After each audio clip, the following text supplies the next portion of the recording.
เลยฮะว้าเลยฮะแต่บีเร่เว้ยกิเลสอะเขาเนี่ยกล้อนอดีนกันนะวันนี้ว่าคือเนี่ย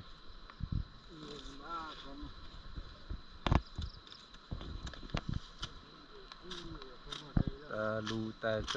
แต่สวิกิทาลี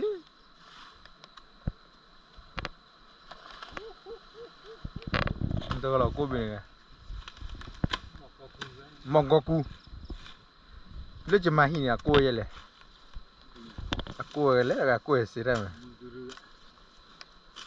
ถูกก็กู้เลยกู้เสียได้กู้ถั่วเลยแล้วแต่เวลาเอาเลือเอาปลาเรื่องยังยี่เลย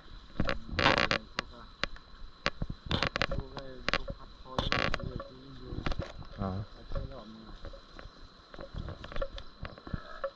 ใช่บุกเลยคุยกันนานละเฮ้ยจะทีปัญหาที่ไป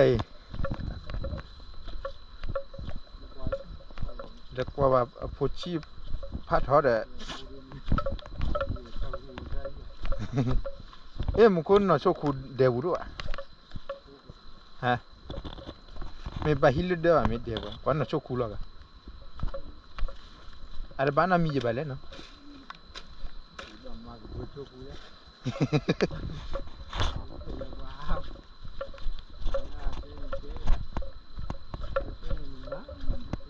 อะไรเก็บอะไรหรอ